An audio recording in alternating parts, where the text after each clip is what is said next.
Ready?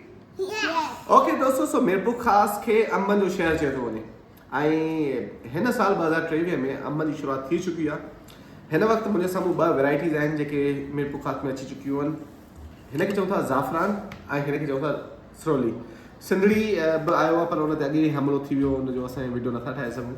असां वटि हिन वक़्तु ॿ शयूं मौजूदु आहिनि। हिन वक़्तु मार्केट में सिरोली जी जेका आहे उहा 200 रुपया किलो पियो मिले, जेको कल्ह 300 मिलियो, अॼु जेको 100 रुपया घटि थी वियो आहे छो त मार्केट में अचणु जीअं शुरू थींदो त इहो आहिस्ते आहिस्ते घटि थी वेंदो। हीउ 350 रुपया आहे ज़ाफ़रान किलो अॼु बि। सो अॼु अमन ऐं निर्मल जेको आहे उहो टेस्ट करे ॿुधाईंदा त कहिड़ो अमु जेको आहे वधीक सुठो आहे। Ready? Yes. Okay, Yes. Cutting कयूं? Yes. ओके, सो सभ खां अॻु में असीं कटिंग कंदासीं सिरोली जी। ओके ओके, वाओ, कलर त ॾाढो ज़बरदस्त आहे।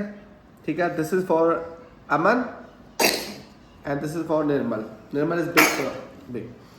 टेस्ट कयो कीअं आहे? Balawa. भलो आहे? मिठो आहे? थोड़ो खटो आहे। थोरो खटो आहे? बस थोड़ो खटो बस। थोरो खटो आहे। ओके, सो मां बि ट्राई करे थो ॾिसां त। वाओ, टेस्ट त सही आहे, मिठो आहे, टेस्ट ॾे थो। थोड़ो खटो आहे। थोरो खटो आहे। सो निर्मल चवे थी थोरो खटो आहे। अमन सुठो आहे? अमन त फुल मार्क्स ॾिनियूं, निर्मल चयो आहे त थोरो खटो आहे। ठीकु आहे, I am okay with the taste. Now it is time for the Zafran जेको हिन वक़्तु 350 रुपया किलो पियो हले। Let's see how this Zafran taste is. Wow, हिन जो रंग बि ॾाढो प्यारो आहे। See, good.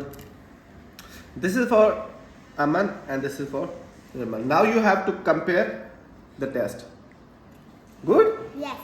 Oh yes, Nirmal त अॻे पहिरियों बाइट हणण सां ई चई छॾियो। यस,